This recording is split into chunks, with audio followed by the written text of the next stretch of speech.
Good morning, students. Welcome to Learners Academy. Good morning, sir. Good morning. Okay, in today's schedule, we have exercise 10.4 to do, which is based on the topic cross product. Cross product or what we say vector product. Vector product कह दें या फिर cross product कह दें. Vector product, cross product of two vectors या दो से ज्यादा vectors का भी कर सकते हैं वैसे तो हम two or more vectors. ठीक है, इसकी इंट्रोडक्टरी क्लास हमने कल खत्म करी. ठीक है, तो एक बार फटाफट से रिपीट करते हैं क्या क्या सीखा, क्या होता है cross product, then we will start the exercise. Okay, tell me what is cross product. जल्दी जल्दी बोलते जाओ. What is cross product. What is cross product. बोलो. हाँ वो तो ठीक है, होता क्या है. वेक्टर प्रोडक्ट का मतलब क्या होता है.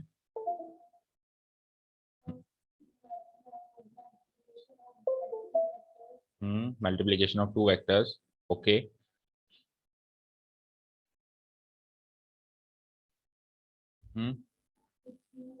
which give us yes a new vector. And what are the specifications of that new vector. What is that new vector.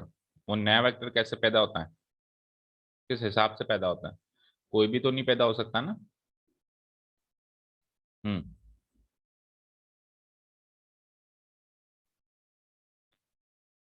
बोलो.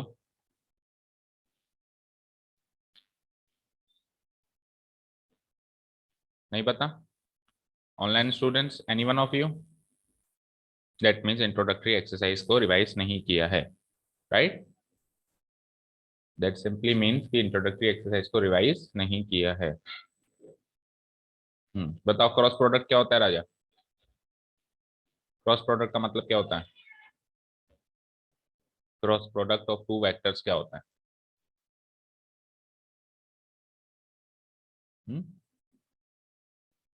नहीं पता. कल की क्लास में नहीं थे क्या. परसों की क्लास में भी नहीं थे. तो परसों ही स्टार्ट किया था शायद क्रॉस प्रोडक्ट. तो क्या होता है क्रॉस प्रोडक्ट. बोलो. चलो अपने अपने नोट्स निकालो, पढ़ के बताओ. Because there is no use of walking into the exercise if you do not know the concept. Concept ही नहीं पता तो फिर क्या करवाऊं मैं. इस तरीके से तो स्कूल में भी करवाते ही होंगे. बोलो, पढ़ के बताओ. नोट्स तो है ना लिखे हुए. नोट्स तो कंप्लीट है ना सबके. हाँ तो पढ़ के बताओ क्या होता है cross product.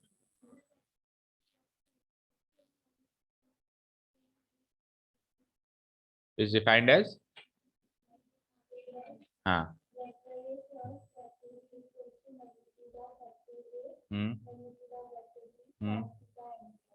Sign theta and can.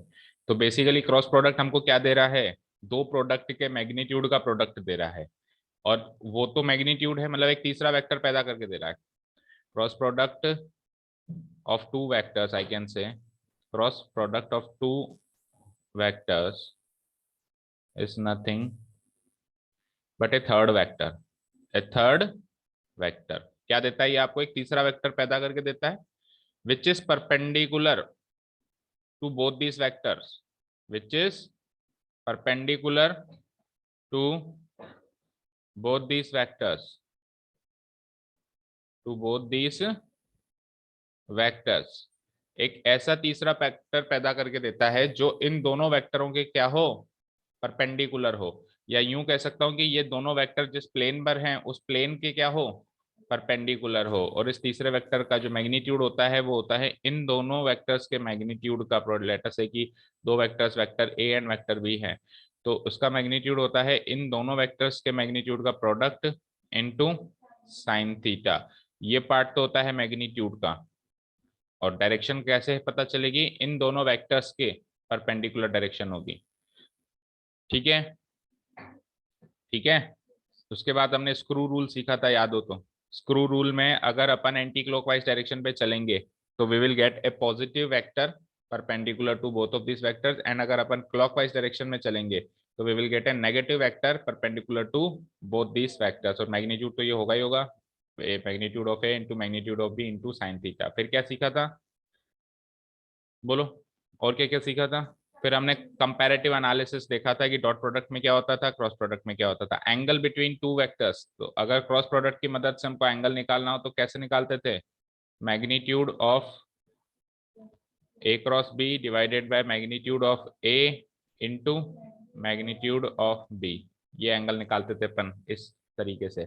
और फिर हमने क्या सीखा था, हमने सीखा था कि एरिया, एरिया कैसे निकालते हैं, area of triangle, area of triangle is nothing but half into magnitude, into के लिए ये नहीं लगाता हूँ मैं, इंटू के लिए डॉट लगा देता हूँ, half into magnitude of A cross B, क्योंकि इस चैप्टर में इस साइन का बड़ा महत्व है। तो आप यूं ही कहीं ऐसा ऐसा साइन नहीं लगा सकते चलते फिरते, है ना, आपको सोच समझ के ये साइन लगाना है इस चैप्टर में। तो मैं डॉट लगा देता हूँ, half multiplied by magnitude of A cross B, where where A vector and B vector are any two adjacent sides of this triangle. और एरिया ऑफ ए पैरेललोग्राम, उसमें हम क्या कर देंगे, 1/2 हटा देंगे, simply magnitude of A cross B. ठीक है, तो पढ़ना स्टार्ट कर दो बच्चों, पढ़ना स्टार्ट कर दो। Exercise 10.4 question number 1, find magnitude of vector A cross B where A is this and B is this. तो हमको क्या दे रखा है, दो वेक्टर्स कंपोनेंट फॉर्म में दे रखे हैं। अच्छा, कंपोनेंट फॉर्म में दे रखे हैं तो ए क्रॉस बी कैसे निकालते हैं, बोलो। इन दोनों का एक मतलब ए क्रॉस बी एक ऐसा डिटरमिनेंट निकल के आता है, if A is this and B is this, then A cross B is what? A cross B is what? A determinant of 3/3. A cross B is what? A determinant of 3/3. उसको arrange कैसे करेंगे, ऊपर ऊपर आई cap J cap and K cap, और नीचे second and third row में इसके scalar components, vector A के स्केलर कंपोनेंट्स 1 -7 +7, और वेक्टर बी के 3 -2 एंड +2। ओके, तो इसको सॉल्व करते हैं। तो बोलो आई कैप के पास क्या क्या मिला, आई कैप को क्या मिलेगा, -7 2 जा -7 इंटू, देखो पहला क्वेश्चन तो मैं पूरा करके बता देता हूँ आपको, -7 इंटू 2, यहाँ बड़ा ब्रैकेट लगा देते हैं, -7 into 2 minus -2 into 7, this much of I cap होगा। जे कैप के आगे माइनस लगाते थे, 3/3 का डिटरमिनेंट सॉल्व करना तो आता है ना, क्या सीरीज रहती थी, अगर फर्स्ट रो के अलोंग उसको एक्सपैंड करते थे तो प्लस माइनस प्लस, तो प्लस हो गया, सेकेंड वाला माइनस, तो 1 इंटू 2 -3 इंटू 7, और लास्ट में के कैप के जो स्केलर कंपोनेंट्स होंगे वो क्या हो जाएंगे, 1 इंटू के कैप के अलोंग, देखो के कैप वाली रो एंड कॉलम को छुपाएंगे तो 1 इंटू -2 -3 इंटू -7। ओके, सॉल्व करो। तो -7 2 जा 14, देखो आई कैप -14 और माइनस माइनस +14 हो गया, तो राइट, -14 +14 कट भी जाएगा। ठीक है, फिर आ जाओ माइनस जे कैप के कंपोनेंट्स देखते हैं। तो 1 2 जा 2 और -7 3 जा 21, और लास्ट में प्लस के कैप के कंपोनेंट्स देखते हैं हम लोग, 1 इंटू -2 और माइनस माइनस प्लस 21। ठीक है, चलिए, तो देखो -14 एंड +14 तो कट गए, तो आई कैप का कंपोनेंट तो मतलब आई कैप जो टर्म है वो एलिमिनेट हो गई इस वेक्टर से, है ना।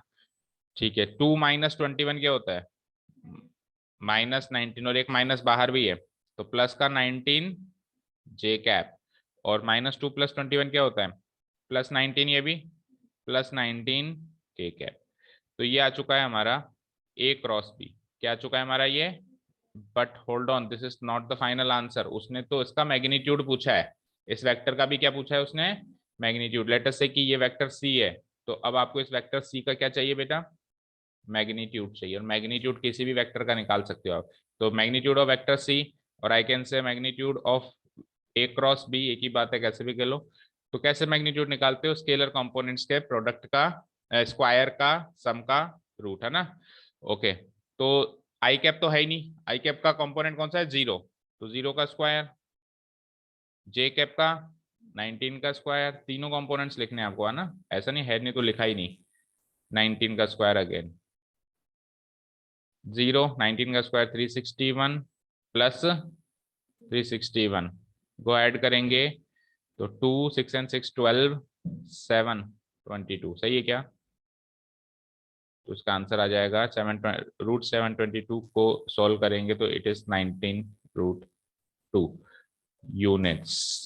वैसे तो प्लस एंड माइनस आना चाहिए, but because magnitude can not be negative, so answer will be 19√2 units. Check करो पीछे।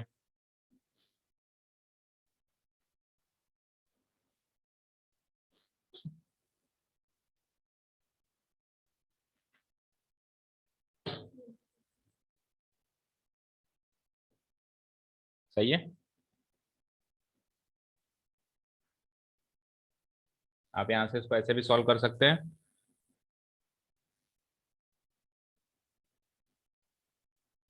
19 का स्क्वायर यानी कि ट्वाइस ऑफ 19 का स्क्वायर, और ट्वाइस ऑफ 19 का स्क्वायर या यूं भी लिख सकते हैं 2 इंटू 19 का स्क्वायर। ए प्लस ए 2 ए होता है, तो 19 का स्क्वायर 19 का स्क्वायर, ट्वाइस ऑफ 19 का स्क्वायर, और ट्वाइस ऑफ 19 के स्क्वायर में से 19 के स्क्वायर से रूट कट जाएगा, 19 तो आ जाएगा बाहर, 2 अंदर आ जाएगा। ठीक है। ठीक है भाई, कैसे डेली डेली हो रहे हो? बोलो, तबीयत सही नहीं है? हम्म।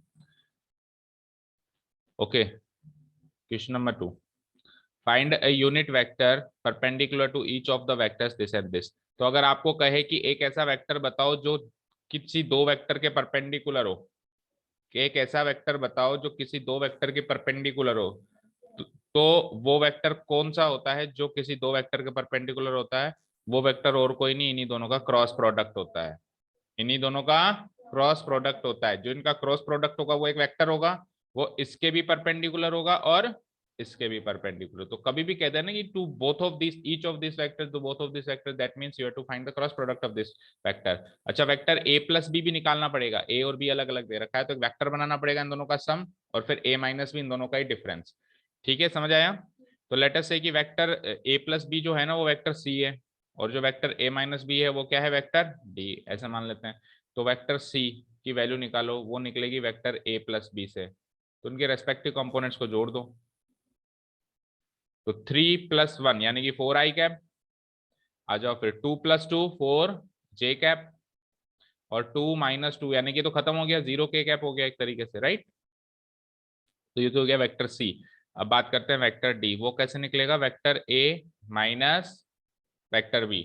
चलो रेस्पेक्टिव कंपोनेंट्स का डिफरेंस देखो, यानी कि सम करो, मतलब माइनस करो उनको। 3 - 1 यानी कि 2i कैप, फिर आ जाओ 2 - 2 कट गया, 0j कैप, और फिर 2 - -2 यानी कि प्लस का 4 कैप। ओके, तो अब आपको चाहिए इन दोनों का क्रॉस प्रोडक्ट, वेक्टर सी और वेक्टर डी का क्रॉस प्रोडक्ट। तो vector C cross product vector D, right?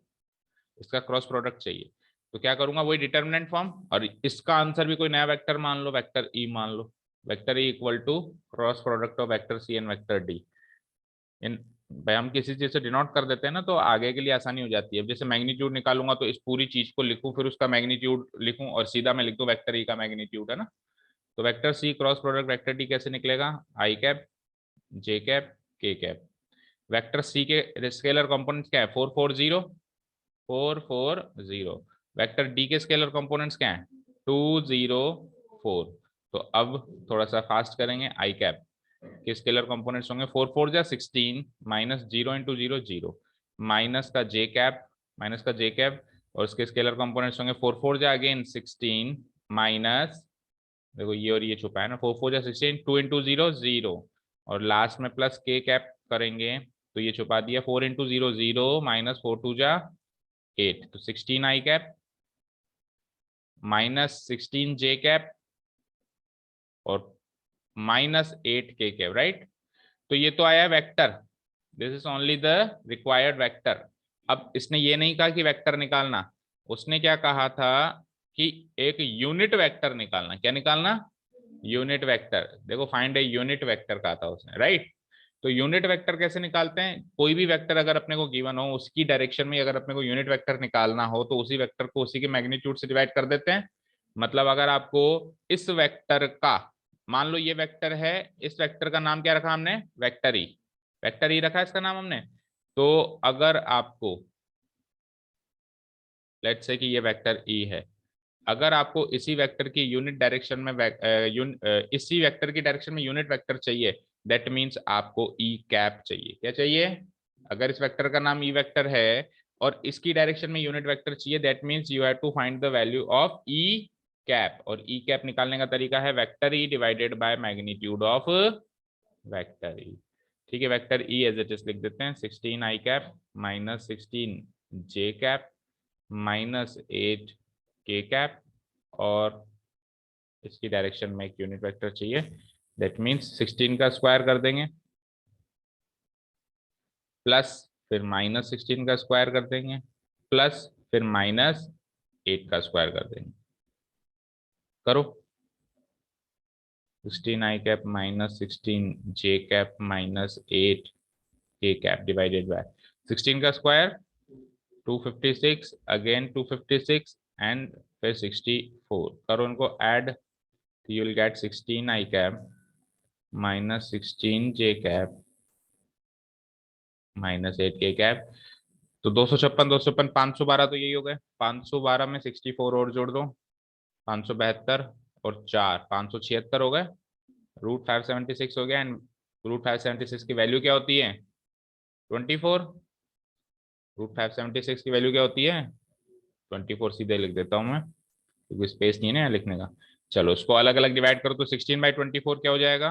8 से काटोगे तो 2/3, this much of I cap. फिर again 2/3, this much of J cap. फिर 8/24 यानी कि 1/3 के cap. This is your final answer. Match करो फटाफट।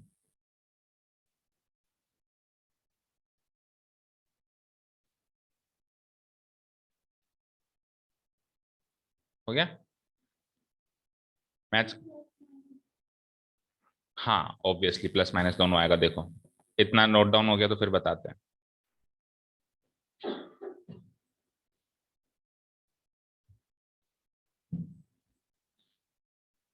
देखो बेटा, लेट अस से कि मेरे को इधर देखो, इस प्लेन पे मेरे पास दो वेक्टर्स हैं, ऐसे ऐसे कहीं से भी, और इन दोनों वेक्टरों के परपेंडिकुलर मुझे वेक्टर चाहिए, तो इस प्लेन के परपेंडिकुलर जाना पड़ेगा। तो आप ऐसे और ऐसे दो जगह से जा सकते हो ना। तो जो वेक्टर आपने निकाला है वो मान लो लेटर से वो पॉजिटिव डायरेक्शन वाला वेक्टर है, तो एक वेक्टर और है दुनिया में जो इन्हीं दोनों वेक्टर का परपेंडिकुलर है, वो है ऐसा वाला वेक्टर। तो यानी कि वो वेक्टर इस वेक्टर का नेगेटिव होगा, तो इसलिए हमारे पास ऐसे एक वेक्टर नहीं होंगे जो इन दोनों वेक्टर के परपेंडिकुलर है, एक से ज्यादा वेक्टर्स होंगे। तो प्लस और माइनस होगा, क्योंकि कोई भी वेक्टर अगर दूसरे का नेगेटिव होता है, मतलब दूसरे के अपोजिट डायरेक्शन में होता है, तो उसका नेगेटिव होता है। अगर वेक्टर ए और वेक्टर बी दोनों अपोजिट डायरेक्शन में है तो vector A equal to minus vector B लिख सकते हैं, या फिर vector B equal to minus vector A लिख सकते हैं। ठीक है, तो क्या करेंगे हम, देखो प्लस माइनस साइन हम कैसे लगाएंगे? सी क्रॉस डी लगा दिया ना। सी क्रॉस डी लगाने के बाद, यहां तक करने के बाद हम क्या लिखेंगे? इतना करने के बाद हम क्या लिखेंगे? नेक्स्ट पेज पे करके बता देते हैं, या ऊपर करके बता देते हैं। तो ये वाला पोर्शन में डिलीट कर देता हूँ, ए प्लस बी निकल गया था।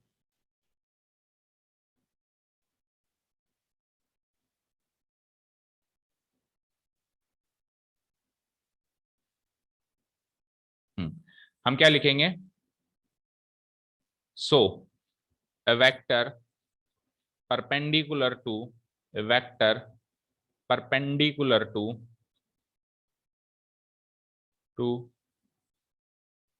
both these vectors, इन दोनों वेक्टर्स के परपेंडिकुलर जो वेक्टर होगा, बोथ दिस परपेंडिकुलर, कौन कौन सा vector? C, both this perpendicular vector C and vector D is given by plus और माइनस वेक्टर ई। जो भी आपने वेक्टर ई निकाला है उसका एक बार तो वैसे के वैसे ही ले लो, प्लस वेक्टर ई, और एक बार माइनस वेक्टर ई। ठीक है, तो अब फिर जब आप ई कैप निकालोगे, ठीक है ना, आप पूरा लिखोगे, नाउ द यूनिट वेक्टर, ठीक है, in the direction of in the direction of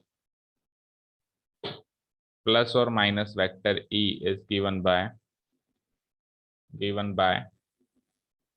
plus और माइनस ई कैप। क्या लिखोगे आप? प्लस और माइनस ई कैप। यानी कि आप फिर यहां से जब कैलकुलेशन इसके बाद फिर अब ये वाला कैलकुलेशन स्टार्ट करोगे तो प्लस और माइनस लगाओगे। यहाँ पे क्या लगाओगे? प्लस और माइनस। फिर आप क्या कर दोगे? इस वेक्टर के आगे भी क्या लगाओगे? प्लस और माइनस। फिर क्या करोगे? इस वेक्टर के आगे भी क्या लगाओगे? प्लस और माइनस। फिर इसके आगे भी क्या लगाओगे?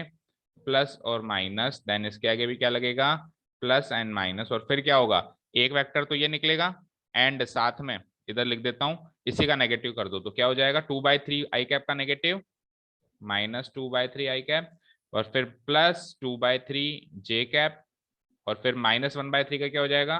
प्लस 1/3 के cap.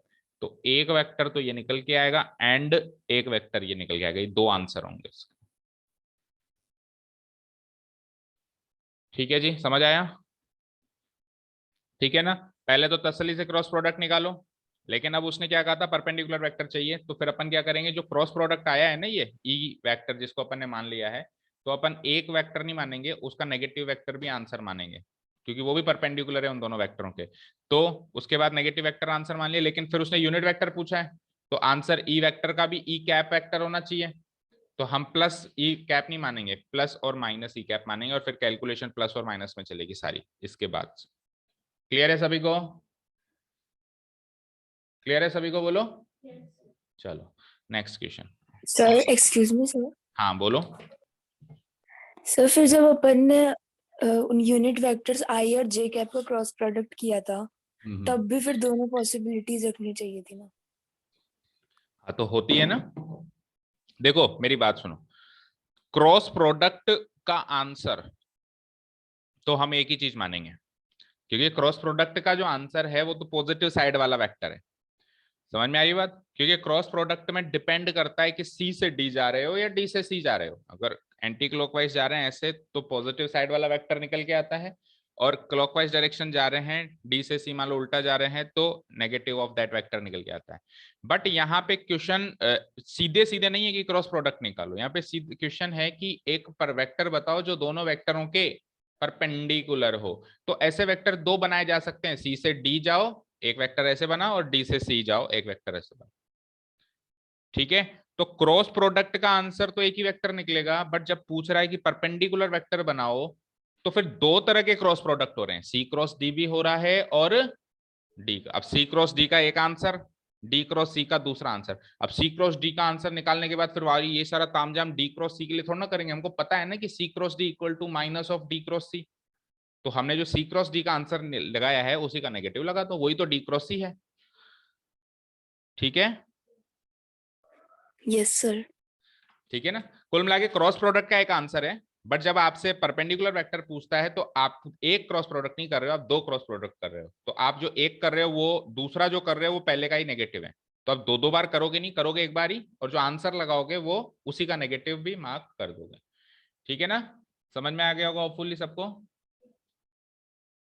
Question number 3. If a unit vector vector A makes angle pi/3 pi/4 pi/3 with I cap, मतलब x एक्सिस के साथ positive side of x axis के साथ एक वेक्टर है जो pi/3 एंगल बना रहा है, positive side of y axis के साथ वो pi/4 बना रहा है, और एक्यूट एंगल बना रहा है थीटा विथ k कैप, यानी z एक्सिस के साथ कोई थीटा नाम का एंगल बना रहा है। समझ में आई बात?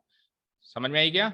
लेट अस से कि ये है हमारी x axis, y axis and z axis. ठीक है, तो कोई वेक्टर है वो एक्स एक्सिस के साथ, मतलब आई कैप के साथ। आई कैप क्या होता है?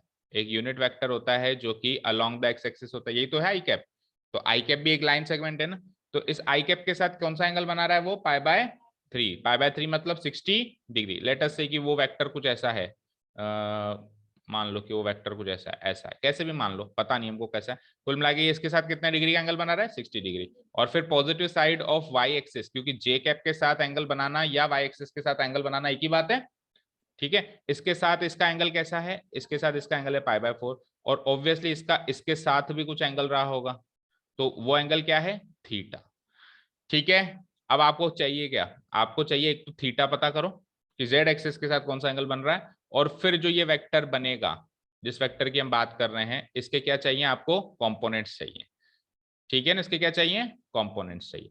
तो आपको पता है कि अगर अपन एक वेक्टर अगर X axis and Y axis के साथ कितना एंगल बना रहा है ये गिवन हो, तो हम ये भी पता लगा सकते हैं कि वो जेड एक्सिस के साथ कितना एंगल बनाएगा। ओके, मतलब दो एंगल्स गिवन हो ना भाई, एक्स और वाई के साथ गिवन हो तो जेड का पता कर सकते हैं, एक्स जेड के साथ गिवन हो तो वाई का पता कर सकते हैं, वाई जेड के साथ गिवन हो तो एक्स एक्सिस का पता कर सकते हैं। वो कैसे पता करेंगे, वो ऐसे पता करेंगे कि देखो बेटा, अगर ये वेक्टर एक्स एक्सिस के साथ या आई कैप के साथ π/3 एंगल बना रहा है, ठीक है, तो मुझे बताओ डायरेक्शन कोसाइंस हम निकालते थे, LMN निकालते थे, तो किसी भी वेक्टर के डायरेक्शन कोसाइंस कैसे निकालते हैं बताओ। डायरेक्शन कोसाइंस ऑफ वेक्टर है, इस वेक्टर ए के डायरेक्शन कोसाइंस कैसे निकलेंगे, आर गिवन बाय, कल कोई कह रहा था ना डायरेक्शन कोसाइंस के तो क्वेश्चन ही नहीं है, तो कम है, पर अब अगले चैप्टर में तो भरपूर है। तो direction cosines of vector A R given by LMN। तो L कैसे निकलेगा, जो एक्स एक्सिस के साथ एंगल बना यानी cos π/3। M कैसे निकलेगा, cos π/4। और N कैसे निकलेगा, cos थीटा, थीटा गिवन है ना, और ये अपने को इसमें थीटा की वैल्यू अपने को फाइंड आउट करने वाले, ये पता नहीं है, ये तो पता है cos π/3 को सॉल्व करो, cos 60 डिग्री क्या होता है 1/2 एंड cos π/4 क्या हो जाएगा 1/√2। ठीक है, यहां तक क्लियर है। अब सुनिए, अगर आपको डायरेक्शन कोसाइंस गिवन है और आपको वो वेक्टर की कंपोनेंट फॉर्म बनानी है, ठीक है, और आपको उस वेक्टर की कंपोनेंट फॉर्म नहीं बनानी है, आपको उस वेक्टर के यूनिट वेक्टर की कंपोनेंट फॉर्म बनानी है। क्या बनानी है, यूनिट वेक्टर के कंपोनेंट फॉर्म बनानी है। तो आप कुछ भी ना करें, जो आपने L M और N, अभी तो निकला नहीं है, अभी N भी निकालेंगे, जो L M N निकले हैं ना बेटा, इस L M N को ही उस वेक्टर के स्केलर कंपोनेंट्स मान लो और खत्म करो।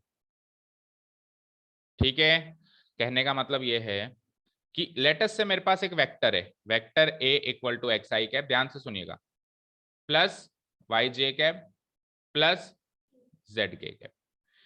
अब अगर ये वेक्टर एक कोई साधारण वेक्टर है, तब तो X Y Z direction ratios कहलाएंगे। क्या कहलाएंगे, मतलब उसके स्केलर कंपोनेंट्स क्या होते हैं, डायरेक्शन रेशियोज। लेकिन अगर ये यूनिट वेक्टर है तो ये डायरेक्शन कोसाइंस कहलाएंगे। अगर ये वेक्टर एक यूनिट वेक्टर है, हमको गिवन है कि वेक्टर एक यूनिट वेक्टर है, तो उसके जो स्केलर कंपोनेंट्स है ना एक्स वाई जेड, वो डायरेक्शन रेशियोज नहीं कहलाएंगे, क्या कहलाएंगे, यही तीन को मैं कह सकता हूं कि भैया आप तो डायरेक्शन कोसाइंस हो, अगर वेक्टर ए एक यूनिट वेक्टर है। तो अब मुझे वेक्टर ए ऐसा बनाना है ताकि वो यूनिट वेक्टर बन जाए, तो मैं इसके स्केलर कंपोनेंट्स में L M N को फिट कर दूं। ठीक है, समझ गए हो ना। दूसरे शब्दों में यूं कहूं कि अगर वेक्टर ए, या वेक्टर ए नहीं वेक्टर आर लिख लो, vector R equals to A I cap plus B J cap plus C K cap हो, तो आर कैप की value L I cap plus M J cap plus N K cap होती है।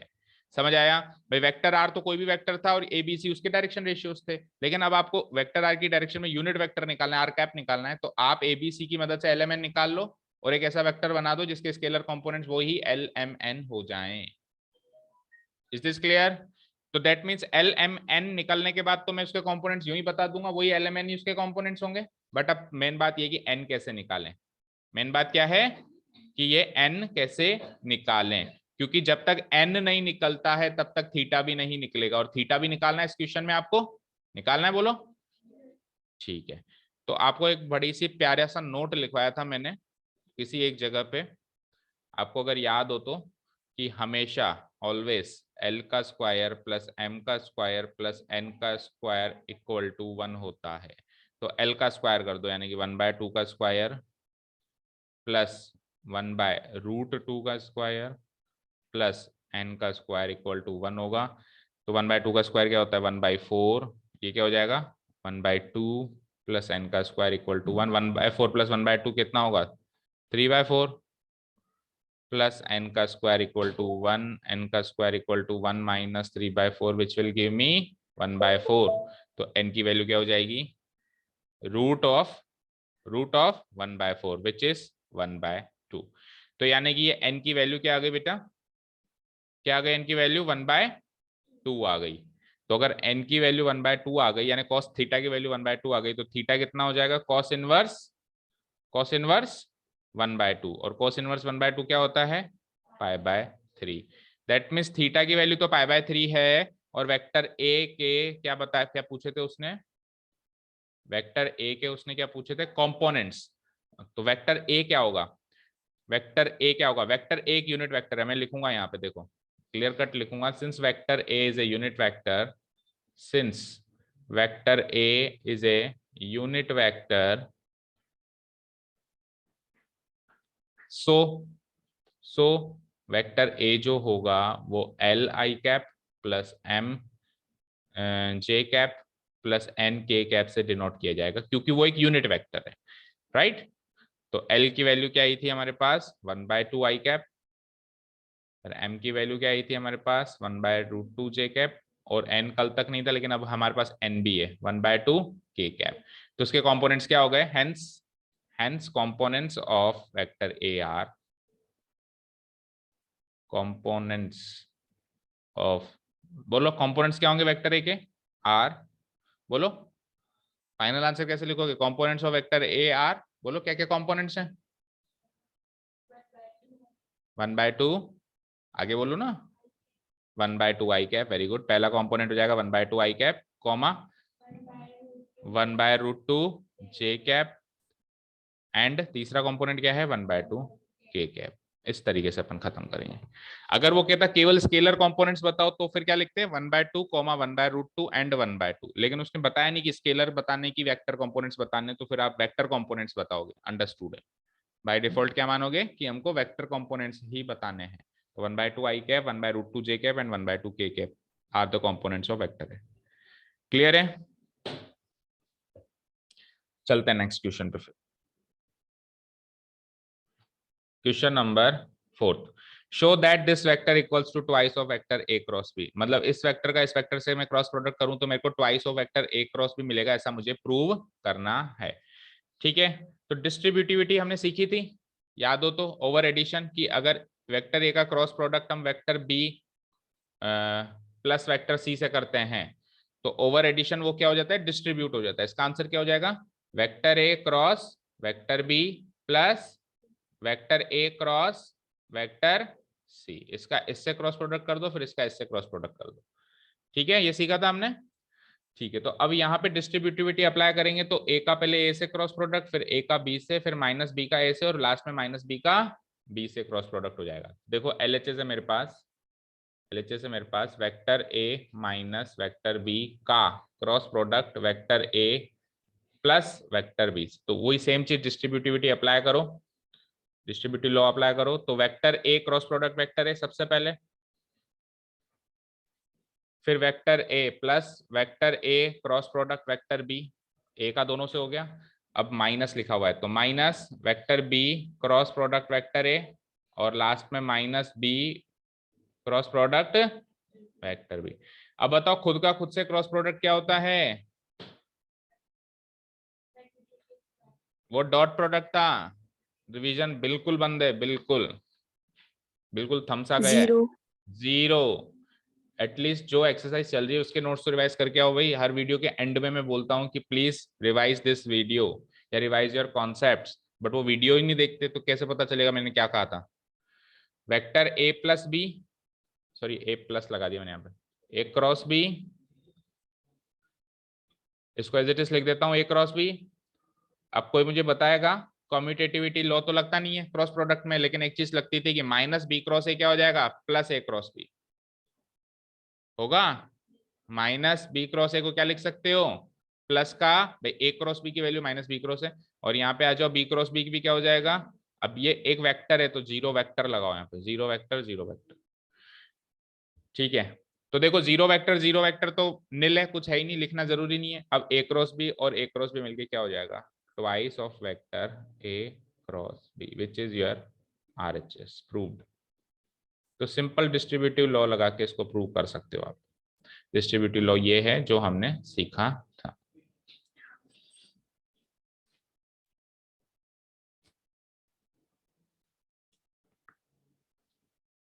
ठीक है, समझ आया, बोलो कोई doubt.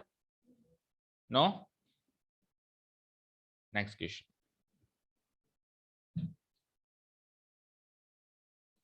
Find lambda and mu if this cross this equals to a zero vector. आपको लैम्डा और म्यू बताना है और वही डिस्ट्रीब्यूटिव यूज करनी है और आपको इन दोनों का क्रॉस प्रोडक्ट क्या पुट करना है, ए जीरो वेक्टर पुटअप करना है। तो एक वेक्टर ये है, एक वेक्टर ये है, इनका क्रॉस प्रोडक्ट करना है आपको, है ना? चलो, तो इसका क्रॉस प्रोडक्ट वही डिस्ट्रीब्यूटिविटी से प्रूव करेंगे अपन, इक्वल टू, सपोज करो ये एलएचएस है, पर इसको प्रूव थोड़ा करना, एलएचएस क्यों लिखूं मैं तो इसको साइमल्टेनियसली इसको और इसको साथ के साथ लिखते जाता हूँ। यहाँ पे एलएचएस सॉल्व करता हुआ जाता हूँ और यहाँ पे जीरो वेक्टर लिखते हुए चलते हैं। ओके, चलो इसको क्रॉस प्रोडक्ट कराएंगे डिस्ट्रीब्यूटिव लो, पहले इसको इन तीनों से, फिर इसको इन तीनों से, फिर इसको इन तीनों से, तो 9 वेक्टर्स बनेंगे कुल मिला के हमारे पास क्रॉस प्रोडक्ट का सम एंड डिफरेंस के हिसाब से। तो 2 आई कैप और क्रॉस प्रोडक्ट किससे हो जाएगा इसका, अगेन आई कैप से। क्या लिखूंगा मैं, 2 आई कैप, 2 तो चलो स्केलर है ना, देखो 2 तो स्केलर है, और क्रॉस प्रोडक्ट किस किस का हुआ, आई कैप क्रॉस आई कैप, ठीक है। फिर 2 उससे होगा, 2 और लैम्डा हो गया ना, तो 2 लैम्डा तो क्या हो गया यहाँ पे स्केलर हो गया, और क्रॉस प्रोडक्ट क्या हो जाएगा, आई कैप क्रॉस जे कैप। ऐसे करेंगे क्या, पागल थोड़ी ना है, अरे कंपोनेंट फॉर्म गिवन है, क्रॉस प्रोडक्ट है, तो सीधे के सीधे डिस्ट्रीब्यूटिव, वो सीधे सीधे डिटर्मिनेंट फॉर्म पे चले जाएंगे ना भाई। ये एक वेक्टर है जिसकी कंपोनेंट फॉर्म गिवन है, ये 2 वेक्टर्स का सम या एडिशन नहीं है। पिछले क्वेश्चन में वो उसकी कंपोनेंट फॉर्म नहीं थी, ये 2 वेक्टर्स का सम या एडिशन था, इसलिए अपन ने डिस्ट्रीब्यूटिव लॉ अप्लाई किया। ठीक है, चाहो तो इसमें भी डिस्ट्रीब्यूटिव लॉ अप्लाई कर सकते हो, हमने कल प्रूफ भी करके बताया था कि डिस्ट्रीब्यूटिव लॉ अप्लाई होता है आई कैप का आई कैप से, फिर जे कैप से, फिर के कैप से। तो आंसर जो निकल के आता था इसका, क्या निकल के आता था, इन दोनों का डिटर्मिनेंट 3/3 का। तो सीधे हमको पता है अगर इसका आंसर डिटर्मिनेंट है तो निकाल लो। हाँ, तो इसका आंसर हो जाएगा determinant of 3/3 I cap J cap K cap. बोलो इसके स्केलर कंपोनेंट्स क्या है, 2 6 एंड 27। इसके स्केलर कंपोनेंट्स क्या है, 1 लैम्डा एंड म्यू, ठीक है। और इक्वल टू, इधर जीरो वेक्टर है, इधर क्या है जीरो, जीरो वेक्टर को क्या लिख सकते हो, 0 I cap 0 J cap and 0 K cap, ठीक है। ये इक्वेशन चल रही है, इधर एलएचएस को सॉल्व करते जाओ, इधर आरएचएस को। चलो इसको सॉल्व करना सबको आता है, तो बोलो आई कैप के कंपोनेंट्स बोल दो जल्दी से, 6 mu 27 lambda minus J cap के कंपोनेंट्स बता दो, 2 म्यू 27 प्लस के कैप के कंपोनेंट्स बता दो, 2 lambda minus 6, fine. Equal to, इधर क्या है 0 I cap plus 0 J cap plus 0 K cap, ठीक है। और ये वैसे भी इससे ज्यादा तो सॉल्व हो ही नहीं रहा है भाई, 6 म्यू को 27 लैम्डा से सॉल्व नहीं कर सकते, या 2 लैम्डा माइनस 6 नहीं कर, ऐसे कैसे ही रहेगा, ऐसे कैसे ही रहेगा। ज्यादा से ज्यादा आप एक काम कर सकते हो कि देखो आई कैप के लिए तो इसको सीधा करके लिख दो एक बार, तो 6 म्यू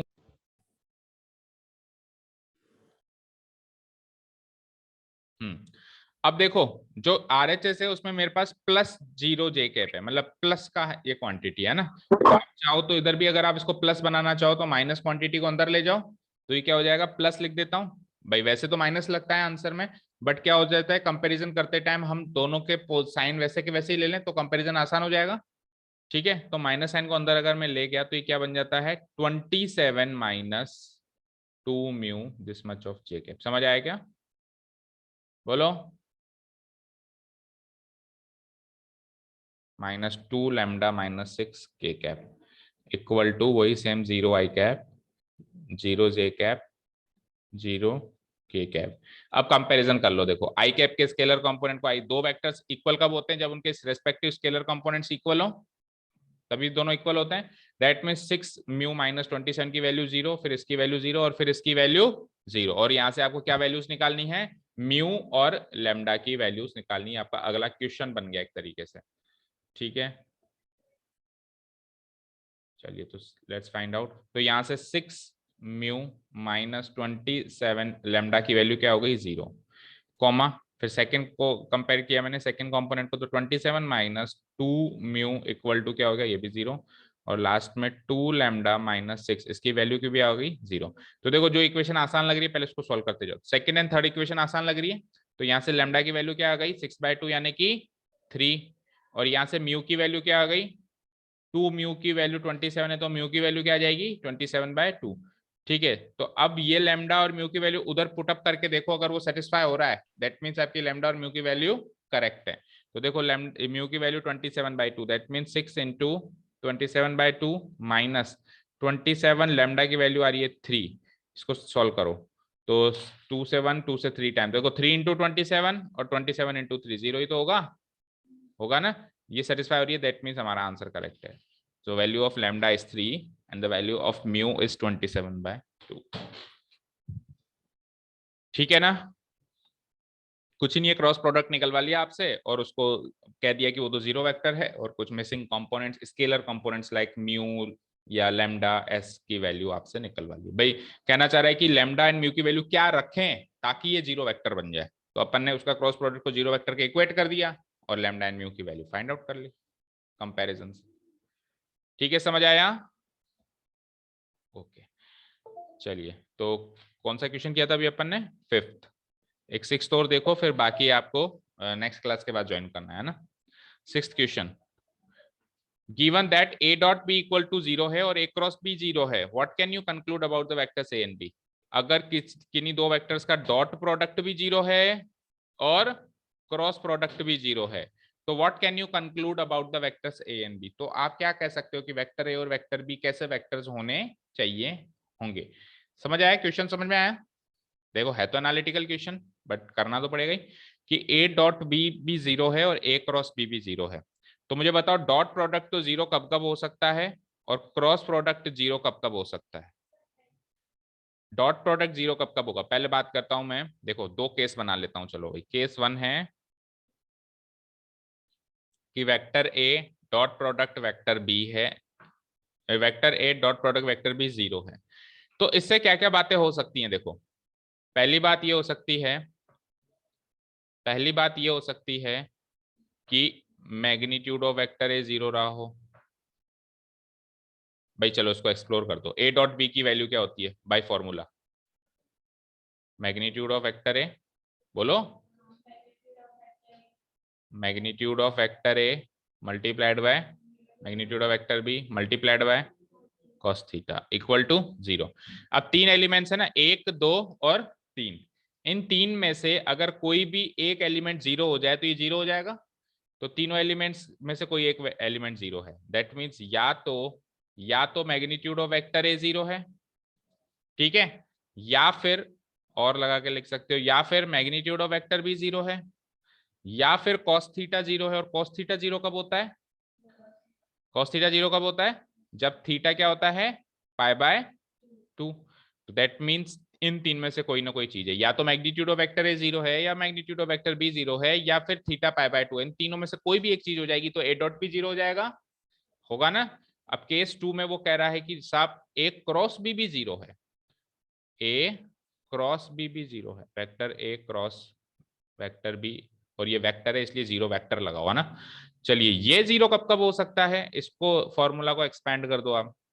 इसका फॉर्मूला क्या होता है? Magnitude vector a multiplied magnitude vector b multiplied sine theta, sorry sine theta, और आगे एन कैप की वैल्यू एक 0 वेक्टर आ रही है।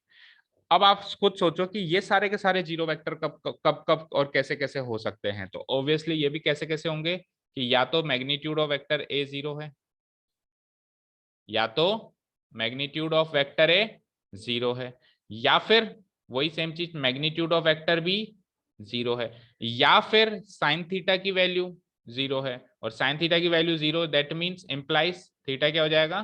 थीटा भी 0। ठीक है ना।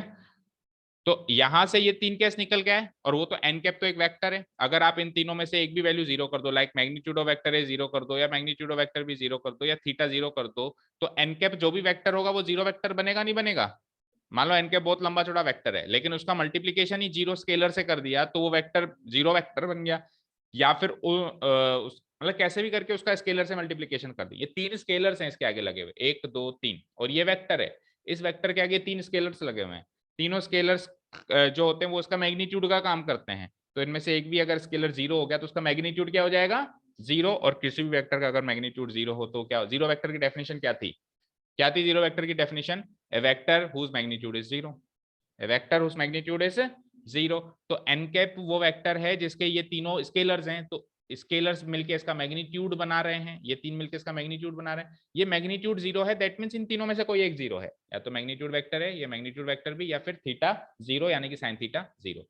ठीक है, अब सुनो, अब आप इनके कॉम्बिनेशन बनाओ कि देखो ऐसा हो सकता है कि भाई थीटा पाई बाय 2 भी हो जाए और थीटा जीरो भी हो जाए, ऐसा हो सकता है क्या कि थीटा पाई बाय 2 मतलब दोनों वेक्टर्स के बीच का एंगल 90 डिग्री भी हो जाए और 0 डिग्री भी हो जाए, ऐसा पॉसिबल है क्या, बोलो भाई, दो वेक्टर्स के बीच में जो एंगल है वो 0 भी हो जाए और पाई बाय 2 भी हो जाए, ऐसा पॉसिबल है क्या, 0 हो जाए दैट मीन्स वो क्या है, कोलिनियर है, और पाई बाय 2 हो जाए दैट मीन्स वो क्या है, परपेंडिकुलर। तो या तो वेक्टर्स परपेंडिकुलर होंगे या कोलिनियर होंगे, दोनों एक साथ केसेस तो नहीं बन सकते, दैट मीन्स ये लास्ट वाला केस तो इज नॉट पॉसिबल, लास्ट वाला केस तो पॉसिबल नहीं है, तो पॉसिबिलिटी क्या है फिर, ये वाला केस और ये वाला केस तो पॉसिबल नहीं दिखाई दे रहा है, तो फिर केस क्या है, केस यही है कि या तो वेक्टर ए और वेक्टर बी में से किसी एक का मैग्नीट्यूड जीरो है 100%, या दोनों का भी हो सकता है, या तो वेक्टर ए या वेक्टर बी या both of these vectors are a zero vector, तभी ऐसा पॉसिबल है कि ए डॉट बी भी जीरो हो रहा है और ए क्रॉस बी भी जीरो। देखो ए, अगर दोनों वेक्टर्स परपेंडिकुलर होते, अगर दोनों वेक्टर्स परपेंडिकुलर होते तो केवल ए डॉट बी जीरो होता, अगर दोनों वेक्टर्स कोलिनियर होते तो केवल ए क्रॉस बी जीरो होता। अब मैंने कहा दोनों ही जीरो है, तो आप ऐसे तो कह नहीं सकते सर दोनों ही कर दो, परपेंडिकुलर भी कर दो और कोलिनियर भी कर दो, ऐसा तो पॉसिबल ही नहीं है भाई, परपेंडिकुलर करोगे वो जीरो बनेगा, कोलिनियर करोगे ये जीरो बनेगा, आपको दोनों जीरो बनाने, लेकिन आप ऐसा कर नहीं सकते कि परपेंडिकुलर एंड कोलिनियर दोनों ही कर दें ताकि दोनों ही जीरो बन जाए, ऐसा आप कर नहीं सकते। लेकिन आप एक काम कर सकते हो, उन वेक्टर्स के मैग्नीट्यूड में से किसी भी एक वेक्टर या दोनों के वेक्टर के मैग्नीट्यूड को जीरो कर दो, ऐसा करने के बाद फिर वो परपेंडिकुलर और वो होने का कोई सेंस ही नहीं रह जाता, 100% डॉट प्रोडक्ट भी जीरो आएगा और क्रॉस प्रोडक्ट भी एक जीरो वेक्टर निकल के आएगा। समझ आया सभी को, तो मैं इधर लिख देता हूं, it is not possible, it is not possible that the angle theta between them, the angle theta between vector A and vector B is both pi by 2 and 0. It is not possible कि pi by 2 भी हो जाए और 0 भी हो जाए, hence we can conclude, hence we can conclude that we can, उसने कहा क्या कंक्लूड कर सकते हो वेक्टर ए और vector B, we can conclude that either vector A एक जीरो वेक्टर है, हम क्या क्या कंक्लूड कर सकते हैं भाई, उसका मैग्नीट्यूड जीरो है दैट मींस वो एक जीरो वेक्टर है ना, इधर magnitude of vector A equal to zero और magnitude of vector B equal to zero, ठीक है ना, और या तो हम कंक्लूड करेंगे कि magnitude of vector A zero है या magnitude of vector B zero है, या फिर इस पूरी बात को ऐसे करेंगे और we can say that vector A और वेक्टर बी और बोथ दोनों भी हो सकते हैं आर जीरो वेक्टर्स, यही कंक्लूड कर सकते हैं, तब जाके ही ए डॉट बी और ए क्रॉस बी दोनों जीरो बनेगा।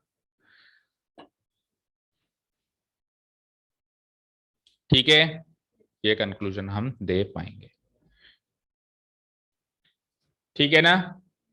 अब से इन बातों को डायरेक्ट याद रखो बेटा, कोई भी कहे ए डॉट बी जीरो है तो क्या कंक्लूड करोगे ए और बी के बारे में, या तो ए जीरो वेक्टर या बी जीरो वेक्टर या दोनों जीरो वेक्टर या दोनों वेक्टर परपेंडिकुलर, ये कंक्लूजन हो सकता है।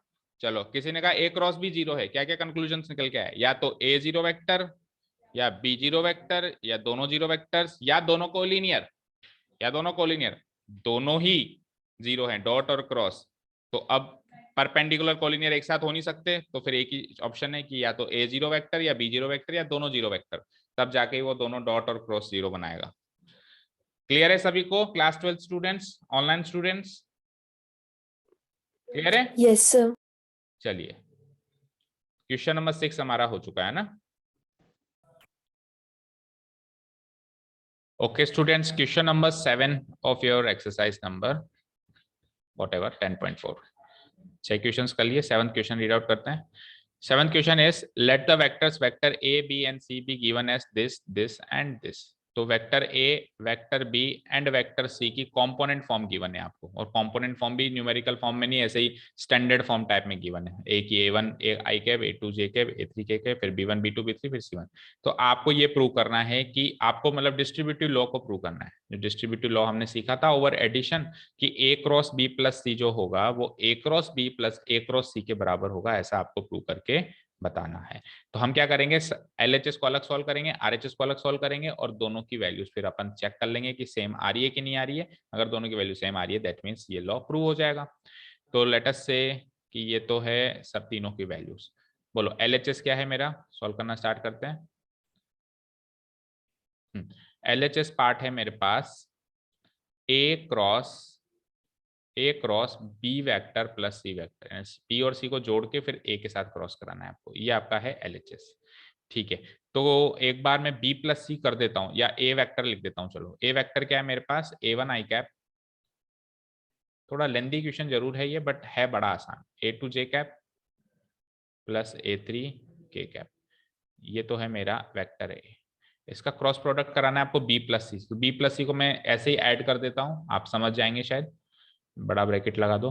बी प्लस सी यानी बी और सी के स्केलर कंपोनेंट्स को ऐड करो. तो B1 plus C1 I cap, B1 plus C1 this much of I cap, plus फिर हो जाएगा B2 plus C2 this much of J cap, plus फिर हो जाएगा B3 plus C3 this much of के कैप. इसका इससे क्रॉस प्रोडक्ट कराना है, और क्रॉस प्रोडक्ट कराने का तरीका सब समझते ही है. डिटरमिनेंट बनाना पड़ेगा 3/3 का. तो ये हो जाएगा आई cap, J cap and K cap. ठीक है, तो पहले वेक्टर के स्केलर कंपोनेंट्स हैं A1 A2 एंड A3, और दूसरे वेक्टर के जो सेकंड वेक्टर, देखो ये तो पूरा है एक वेक्टर, ये तो पूरा है एक वेक्टर, ये पूरा है दूसरा वेक्टर. इन दोनों का क्रॉस प्रोडक्ट कर रहे हैं अपन. ठीक है, तो दूसरे वेक्टर के स्केलर कंपोनेंट्स क्या दिख रहे हैं आपको, आई कैप के हैं B1 प्लस C1, जे कैप के हैं B2 plus C2 and K cap के हैं B3 प्लस C3. ठीक है, ये इसके कंपोनेंट्स हैं. चलो अब मल्टीप्लाई कराओ, मतलब डिटरमिनेंट को सॉल्व करो. तो A2 into this plus B2 plus C2 into this. ठीक है, बड़े ध्यान से करेंगे. देखो A2 into B3 plus C3, A2 into B3 plus C3. मैं सीधे ही कर रहा हूँ, सुनो सीधे ही कर रहा हूँ. देखो A2 इंटू दिस करेंगे तो A2 B3 plus A2 C3 minus this into this. तो दिस इंटू दिस करेंगे तो A3 B2 plus A3 C2 this much of I cap, this much of I cap, minus J cap में minus sign लग जाता है. तो A1 into B3 plus C3 करेंगे तो A1 B3 plus A1 C3 minus A3 को इससे कराएंगे तो A3 B1 और फिर क्या लगा दूं मैं, माइनस कर रहा हूं तो फिर A3 C1 this much of J cap, this much of J cap. और फिर के कैप में आ जाओ, प्लस के कैप में A1 B2 plus A1 C2 minus A2 B1 और फिर वापस माइनस A2 C1 के कैप. तो यहां तो कोई डाउट हो तो पूछ लो. ये आपका LHS sir part. A3 C2 minus में आना चाहिए ना. एक मिनट, कौन सा वाला, A3 C2 कहां पर है, आई कैप में. A3 C2, एक मिनट. ये छुप गया. तो A2 B3 plus A2 C3, हाँ बिल्कुल माइनस, ये दोनों माइनस होंगे, minus A3 B2 and minus A3 C2. Yes, ये माइनस में हो जाएगा. ठीक है, अभी तो ये हमारा LHS पार्ट सॉल्व हो चुका है. इससे ज्यादा हम सॉल्व भी नहीं कर सकते. इससे ज्यादा आप क्या सॉल्व करोगे, देखो आई कैप के कंपोनेंट्स को जे कैप के कंपोनेंट से तो सॉल्व करने जाओगे नहीं, और जे कैप के कंपोनेंट्स को के कैप के कंपोनेंट से सॉल्व करने नहीं जाओगे, और ये आपस में ऐसे कंपोनेंट्स हैं जो कुछ कट नहीं रहे. सो दिस इज इट, ये LHS आ चुका है. अब आओ आप नेक्स्ट पेज पे RHS पे. अगर RHS भी इसी की तरह मिलता जुलता मुझे दिख गया, RHS भी इसकी जगह मिलता जुलता दिख गया, तो देन मैं आई विल कंक्लूड दैट कि ये दोनों LHS इक्वल टू RHS है. चलो RHS की बात करते हैं. तो RHS में मेरे पास है A cross B plus A cross C, vector A cross vector B plus vector A cross vector C. ठीक है, तो पहले ए क्रॉस बी करना है, यानी पहले इधर 3/3 का डिटरमिनेंट बनाना है, पहले यहाँ पे 3/3 का डिटरमिनेंट बनाना है, प्लस फिर अगेन ए क्रॉस सी करना है, फिर यहाँ पे 3/3 का डिटरमिनेंट बनाना है, ये करना है अपने को। तो ए क्रॉस बी मतलब पहले तो आई cap J cap K cap लगा दो, आई cap J cap and K cap, और इधर भी वही आई cap J cap and K cap. ठीक है, अब आ जाइए नीचे। तो आई कैप के सॉरी ए वेक्टर के कंपोनेंट्स क्या हैं, A1 A2 A3, और बी वेक्टर के B1 B2 एंड B3। इधर आ जाओ, फिर इसके कंपोनेंट्स बताओ, ए वेक्टर के अगेन A1 A2 A3, और फिर सी वेक्टर के चाहिए तो C1 C2 C3।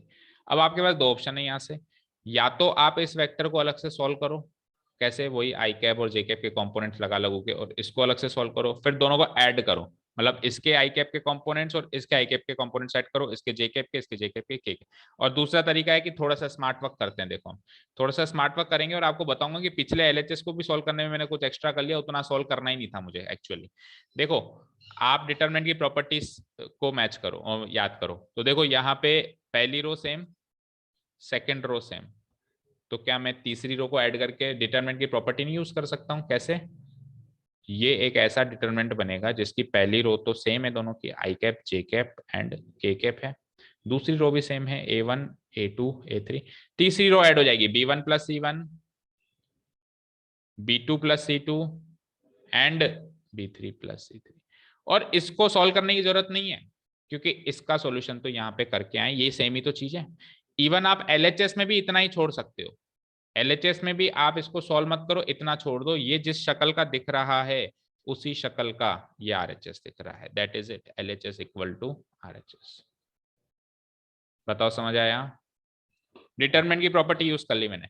अभी बताओ, इसी डिटरमिनेंट को वापस एक्सपेंड करके वो बना सकता हूं ना मैं ऐसे, इसी डिटरमिनेंट को वापस एक्सपेंड करके मैं वो बना सकता हूँ भाई, B1 प्लस C1 है, ये याद करो करते थे ना एक्सपेंडिंग अलोंग रो 3, तो रो 3 को अपन ने स्प्लिट कर दिया, B1 वाले कंपोनेंट्स मतलब पहले कंपोनेंट्स यहाँ रख दिए, B1 B2 B3 और C1 C2 C3 वहां रख दिए, और बाकी दोनों रोज से। बताओ समझ आया? Yes sir. और अगर चाहो कि नहीं सर मुझे पूरा करना है, तो पूरा करना है तो इसको सॉल्व करो, इसको सॉल्व करो, और फिर उसका जो आंसर आएगा उसका आंसर फिर इस वाली चीज से मैच करेगा जो नीचे रखी हुई है, उसका आंसर नीचे वाली चीज से मैच करेगा। और अगर आप नीचे वाली चीज से नहीं मैच कराना चाहते, इसी शक्ल का दिखाना चाहते हो, तो इतना छोड़ के भी आ जाओगे तो भी मार्क्स मिल जाएंगे। Is this clear? चले नेक्स्ट क्वेश्चन पे, बोलो Kanishka. Yes sir. Okay, next question,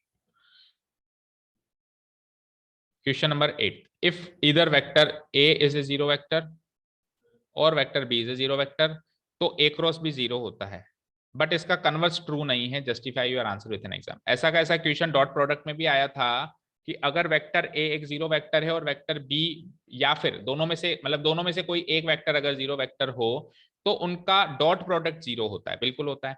तो सिमिलरली अगर दोनों में से कोई भी एक वेक्टर जीरो वेक्टर, तो उनका क्रॉस प्रोडक्ट भी जीरो वेक्टर होगा, क्योंकि मैग्नीट्यूड भी जुड़ता है और जीरो वेक्टर का मैग्नीट्यूड जीरो होता है, और जीरो मैग्नीट्यूड जब कंट्रीब्यूट करता है तो चाहे ए डॉट भी करो चाहे ए क्रॉस भी करो जीरो ही आएगा। बट उधर भी यही क्वेश्चन था कि इसका कन्वर्स ट्रू नहीं है, इधर भी यही क्वेश्चन है कि इसका कन्वर्स ट्रू नहीं है। कन्वर्स ट्रू नहीं है मतलब कि अगर ये चीज गिवन हो तो उससे ये चीज प्रूव नहीं होती है।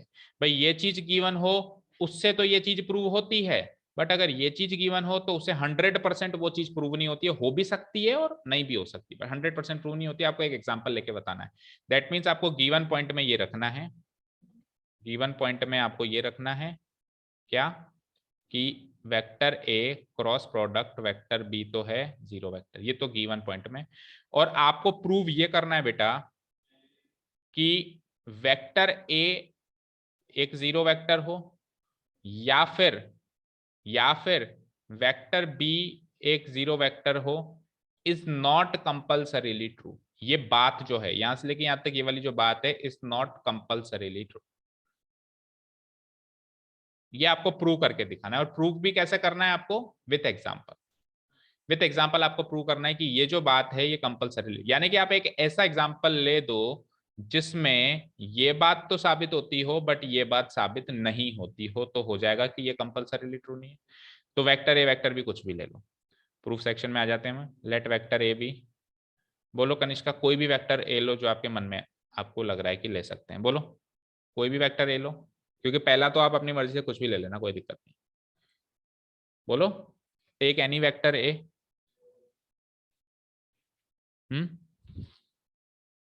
बोलो बेटा, अरे बोल दो। आपको बेसिकली ये करना है कि देखो ए क्रॉस बी एक जीरो वेक्टर है ना, तो मुझे बताओ ए क्रॉस बी एक जीरो वेक्टर है तो आपको कैसे वेक्टर्स लेने चाहिए, कैसे पता चलेगा? देखो ए क्रॉस बी एक जीरो वेक्टर है, दैट मीन्स उसका मतलब क्या होता है कि magnitude of A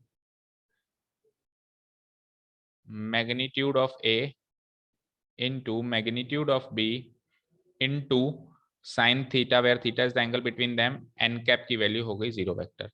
that means देखो मैग्नीट्यूड ऑफ ए और बी तो आप जीरो नहीं ले सकते, क्योंकि प्रूव आपको ये करना है कि दोनों जीरो वेक्टर नहीं होने चाहिए। तो आपके पास ऑप्शन एक ही बचता है कि आप साइन थीटा को जीरो करो। साइन थीटा को जीरो करने का मतलब है कि इन दोनों के बीच का एंगल जीरो करना। अच्छा दूसरी बात, साइन थीटा जीरो कब होगा? जब ये दोनों कोलिनियर वेक्टर्स होंगे। तो take any two collinear vectors, vector A and vector B, ठीक है ना।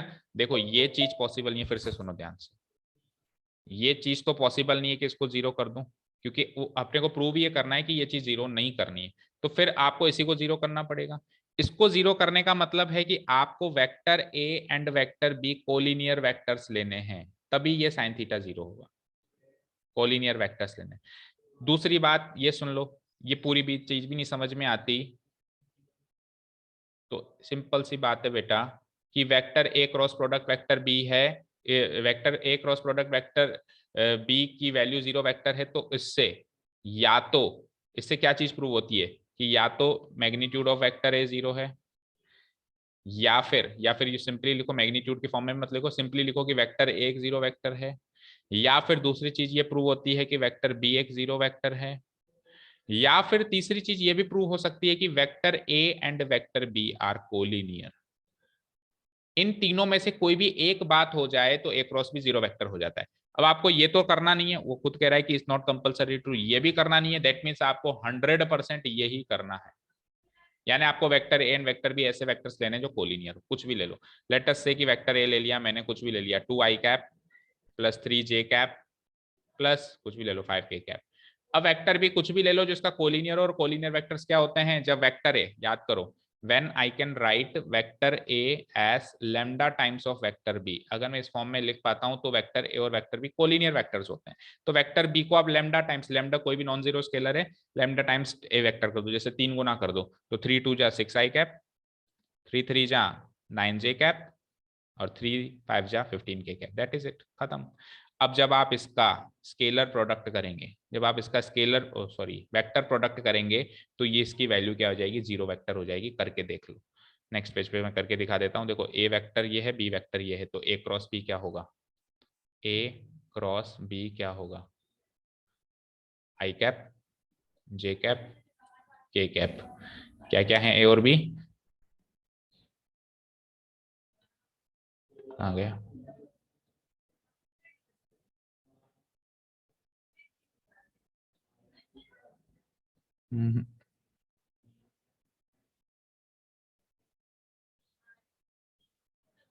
सेकेंड, डिलीट हो गया क्या यार? ये लो, हाँ नेक्स्ट पेज पे आओ।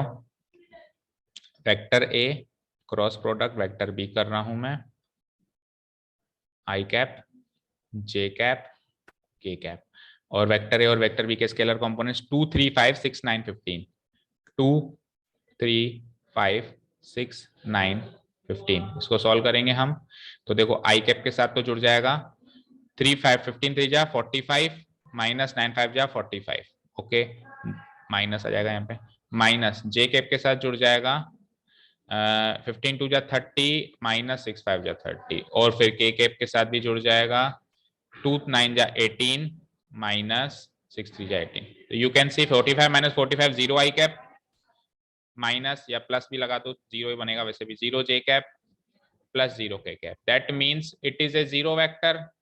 तो यू कैन सी मैंने ए और बी ऐसे लिए हैं जिससे ए क्रॉस बी एक जीरो वेक्टर बन रहा है, but neither A vector is a zero vector, it is also not a zero vector, and neither vector B is a zero vector, ये भी जीरो वेक्टर नहीं। मैंने ऐसे एग्जांपल लिए हैं, देखो वेक्टर ए जीरो वेक्टर नहीं है क्योंकि जीरो वेक्टर के तो सारे स्केलर कंपोनेंट जीरो होते हैं। वेक्टर बी भी एक जीरो वेक्टर नहीं है, बट इन दोनों का स्केलर वेक्टर प्रोडक्ट या क्रॉस प्रोडक्ट एक जीरो वेक्टर बन रहा है। ऐसा मैंने एक एग्जांपल ले लिया, इससे ये प्रूव हो गया कि जरूरी नहीं है कि क्रॉस प्रोडक्ट लेने के लिए दोनों वेक्टरों को जीरो वेक्टर्स लिया जाए। आप दोनों वेक्टर्स को कोलिनियर वेक्टर्स ले लो, एक दूसरे के पैरेलल वेक्टर्स ले लो, कोलिनियर वेक्टर्स ले लो, तब भी उनका क्रॉस प्रोडक्ट जीरो बन सकता है। तो ऐसे आप इनफाइनाइट एग्जांपल ले सकते हैं, कोई भी एक वेक्टर चुनो और उसका लैम्डा टाइम्स वेक्टर बी सुन लो और उनका क्रॉस प्रोडक्ट 100% जीरो होगा। होपफुली आपको समझ में आ गया होगा। चलते हैं नेक्स्ट क्वेश्चन पे। Find the area of the triangle with vertices this this this. अच्छा जी, एरिया ऑफ ट्राइंगल चाहिए आपको, वर्टिसेस गिवन है। लेट अस से कि ये है ए 1,1,2, ये है बी 2,3,5 और ये है सी क्या है 1,5,5। ओके, और अब आपको एरिया ऑफ ट्राइंगल चाहिए। तो एरिया ऑफ ट्राइंगल के लिए आप कोई से भी दो एडजेसेंट वेक्टर्स बना लो। लेट अस से मैं एडजेसेंट वेक्टर्स बना लेता हूं, वेक्टर बी ए और वेक्टर बी सी।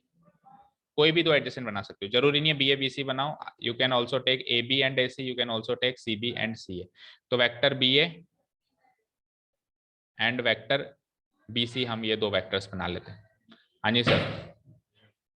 तो वेक्टर बी ए, तो terminal point minus initial point 1 - 2 यानी कि माइनस आई कैप, अगेन 1 - 3 यानी कि -2 जे कैप, और फिर लास्ट वाला देखो 2 - 5 यानी कि -3 के कैप। 1 - 2 1 - 3 2 - 5। ओके, वेक्टर बीसी बनाओ तो 1 - 2 अगेन माइनस आई कैप, 5 - 3 यानी कि प्लस का 2 जे कैप, 5 - 3 और 5 - 5 यानी कि ये तो 0 के कैप हो गया। ठीक है, अब एरिया ऑफ ट्राइंगल निकालने का तरीका है कि अगर दो वेक्टर्स उस ट्राइंगल के एडजेसेंट साइड्स हैं तो एरिया ऑफ ट्राइंगल एबीसी निकल जाएगा हाफ इंटू इन दोनों वेक्टर्स का क्रॉस प्रोडक्ट का मैग्नीट्यूड, क्रॉस प्रोडक्ट का मैग्नीट्यूड।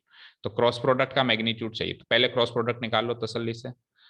तो vector B A cross product vector B C निकाल रहे हैं, 3/3 का एक डिटरमिनेंट बना लो, I cap J cap and K cap. इसके स्केलर कंपोनेंट्स हो जाएंगे -1 -2 एंड -3, और इसके स्केलर कंपोनेंट्स हो जाएंगे -1 +2 एंड 0। तो आई कैप से मल्टीप्लाई कराएंगे, -2 × 0 0, -3 × 2 -6, तो +6 हो जाएगा, माइनस जे कैप इससे मल्टीप्लाई कराएंगे तो -1 × 0 अगेन 0, -1 × -3 +3, प्लस के कैप पे आ जाइए। तो -1 × 2 -2 माइनस -1 × -2 +2। देखो -1 × 2 तो -2 और फिर एक साइन माइनस बीच में लग गया और -1 × -2 +2 हो गया। इसको सॉल्व करेंगे तो 6 आई कैप और माइनस माइनस प्लस +3 जे कैप और -2 -4 के कैप। तो ये तो इनका क्रॉस प्रोडक्ट है। अब इस क्रॉस प्रोडक्ट का चाहिए आपको मैग्नीट्यूड। तो vector B A cross product vector B C, इसका मैग्नीट्यूड क्या हो जाएगा? इसका मैग्नीट्यूड हो जाएगा 6 का स्क्वायर प्लस 3 का स्क्वायर प्लस -4 का स्क्वायर, 36 + 9 + 16। ठीक है, स्पेस है नहीं यहाँ पे, यहाँ कर देते हैं थोड़ा सा। ठीक है, 36 + 9 हो जाता है 45, 45 + 16, चलो यहीं कर देता हूँ, 45 + 16 हो जाता है √61। इससे ज्यादा सॉल्व हो भी नहीं रहा है, तो इसका मैग्नीट्यूड आ गया है साहब √61। अब आप एरिया ऑफ ट्राइंगल का फॉर्मूला लगाइए, लिखा हुआ था फॉर्मूला ऑलरेडी, इसमें बस वैल्यूज पुट अप कर दीजिए। क्या फॉर्मूला था? हाफ इंटू वेक्टर बी ए प्लस वेक्टर बी ए और वेक्टर बी सी के क्रॉस प्रोडक्ट का मैग्नीट्यूड। तो ये तो इसका क्रॉस प्रोडक्ट का मैग्नीट्यूड है यहाँ पे √61, इसकी वैल्यू यहाँ पुट अप कर दीजिए, आंसर √61 / 2 स्क्वायर यूनिट्स, हमेशा एरिया स्क्वायर यूनिट्स में निकलेगा। This is your final answer, √61 divide, बस ये प्लस सही क्या नहीं देख लेना, 36 + 9 45, 55 61 सही है, √61/2 square units is your final answer. ठीक है, तो होपफुली समझ में आ गया होगा। Okay students, next is question number 9 के बाद 10. तो question number 9 was related to area of triangle and question number 10 is related to area of parallelogram. अब की बार एरिया ऑफ पैरेललोग्राम आपको निकालना है. देखते हैं क्या कह रहा है. whose adjacent sides are determined by vectors this and this. देखो इस क्वेश्चन, पिछले क्वेश्चन में तो जो आपको कोऑर्डिनेट्स दे रखे थे उससे आपको वेक्टर बनाने थे, वेक्टर बी ए वेक्टर बी सी जो आपने बनाए एडजेसेंट वेक्टर्स. लेकिन इस क्वेश्चन में आपको एक बेनिफिट है, आपको ऑलरेडी वेक्टर्स बने बनाए मिल गए. ये पहला वेक्टर्स है. देखो क्या कह रहा है, एडजेसेंट साइड्स, ये साइड्स के वेक्टर्स हैं, ये साइड्स के वेक्टर्स है. लेकिन अगर इनकेस ये कहता कि ये इसके कोड, ये इसके वर्टिसेस के एक तरीके से पोजीशन वेक्टर्स हैं, तो अगर ये वर्टिसेस के पोजीशन वेक्टर्स कहता तो अपने को वेक्टर्स, साइड्स के वेक्टर्स बनाने पड़ते. ठीक है, ऐसा क्वेश्चन 12th है. देखो 10th के बाद सीधा 12th करेंगे. उसमें क्या कह रहा है कि वही रेक्टेंगल है, रेक्टेंगल और पैरेललोग्राम का कॉन्सेप्ट सेम चलेगा because rectangle is also a parallelogram. तो इसमें इसने 4 वर्टिसेस दे रखे हैं, लेकिन चारों के जो वेक्टर दे रखे हैं वो उसके पोजीशन वेक्टर्स हैं, चारों के पोजीशन वेक्टर्स दे रखे हैं. तो हम क्या करेंगे, इन 4 पोजीशन वेक्टर्स की मदद से 2 साइड्स, एडजेसेंट साइड्स के वेक्टर्स बनाएंगे. चलो लेट्स सी कैसे. फॉर एग्जांपल सपोज करो ये पैरेललोग्राम है, एक पैरेललोग्राम बना देते हैं लाइक दिस. ठीक है, any parallelogram ABCD, let it be ABCD. और उसके एडजेसेंट साइड्स के, उसके एडजेसेंट साइड्स इन वेक्टर्स से डिटरमाइन होती है. तो कोई सी भी एडजेसेंट साइड ले लो, like A B and D C, A B and A D ले लो. तो साइड ए बी को ले लो वेक्टर ए, और साइड ए डी को ले लो आप वेक्टर बी. ठीक है, तो वेक्टर बी की कंपोनेंट फॉर्म है 2i cap minus 7j cap plus k cap. ठीक है, और वेक्टर ए की कंपोनेंट फॉर्म है i कैप, 1 सेकेंड, हाँ, i cap minus j cap plus 3k cap. ठीक है, तो सिंपली क्या करेंगे अपन, एरिया ऑफ पैरेललोग्राम का फॉर्मूला लगा देंगे. एरिया ऑफ पैरेललोग्राम एबीसीडी का फॉर्मूला लगेगा magnitude of vector A cross vector B. क्यों लगेगा ऐसा, क्योंकि ये इसके एडजेसेंट साइड्स को रिप्रेजेंट कर रही है. एडजेसेंट साइड्स का क्रॉस प्रोडक्ट निकालो, उसका मैग्नीट्यूड निकालो, वही एरिया ऑफ पैरेललोग्राम होता है. ऐसा अपन ने बेसिक्स में सीखा था. तो सबसे पहले अब अपने को इस हिसाब से सबसे पहले ए क्रॉस बी की वैल्यू चाहिए. तो ए क्रॉस बी की वैल्यू निकालते हैं. ए क्रॉस बी वही डिटरमिनेंट फॉर्म 3/3 की, आई cap, J cap and K cap. उसके बाद आ जाओ, वेक्टर ए में है 1 -1 3 2 -7 एंड 1. सॉल्व करते हैं. आई कैप के कंपोनेंट्स हो गए आपके, सीधे सॉल्व कर रहा हूँ मैं, -1 × 1 -1, फिर -7 × 3 -21, तो ये +21 हो जाएगा. प्लस जे कैप के कंपोनेंट्स देख लो. जे कैप के कंपोनेंट्स हैं 1 × 1 1 -2 3 जा 6, सॉरी यहाँ पे माइनस लगेगा जे कैप के कंपोनेंट में, और प्लस के कैप के कंपोनेंट्स देख लो. 1 × -7 -7 -2 × -1 -2, तो ये +2 हो जाएगा. ओके, तो 21 -1 इट इज 20 आई कैप, फिर माइनस जे, 1 -6 होता है -5 और बाहर भी माइनस है तो +5 जे कैप, और ये -7 + 2 -5 K cap. So this is your A cross B. अब आप इसका मैग्नीट्यूड निकाल लो, वही आपका आंसर है. इसका मैग्नीट्यूड कैसे निकालेंगे हम, 20 का स्क्वायर प्लस 5 का स्क्वायर प्लस -5 का स्क्वायर. ठीक है,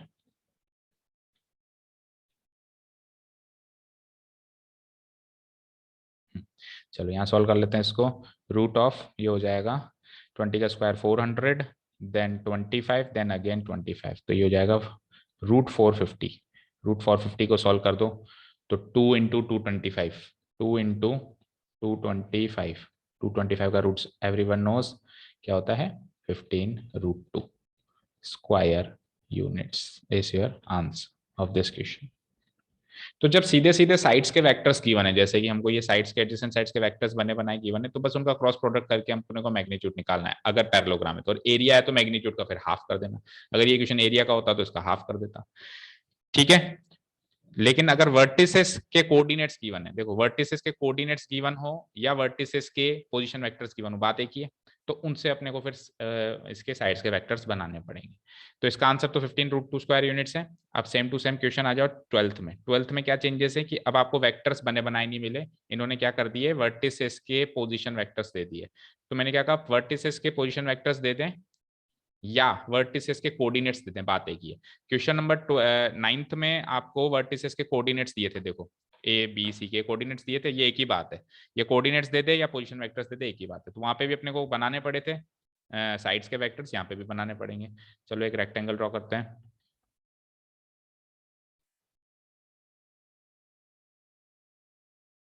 ए बी सी डी। देखो बेटे समझने की बात है कि यहाँ पे इन्होंने जैसे ए के पोजीशन वेक्टर दे रखा है ये, तो ए का पोजीशन वेक्टर का मतलब है कि ओरिजिन से जो वेक्टर ए की तरफ आ रहा है उसकी कंपोनेंट फॉर्म है ये minus I cap plus half J cap और प्लस 4k कैप। ठीक है, तो अब ये कंपोनेंट फॉर्म बनी कैसे होगी? ये कंपोनेंट फॉर्म बनी होगी ए के कोऑर्डिनेट्स में से ओरिजिन यानी जीरो इसके ओरिजिन के कोऑर्डिनेट्स माइनस करके। तो हम सीधे इसके कोऑर्डिनेट्स लिखना शुरू कर देते हैं। हम क्या करते हैं, सीधे के सीधे इसके कोऑर्डिनेट्स लिखना शुरू कर देते हैं। ये अंडरस्टैंडिंग हमें होनी चाहिए कि हम ये इतना बड़ा डायग्राम ना बना के सबके कोऑर्डिनेट्स लिखना शुरू कर देते हैं as per their given position vectors.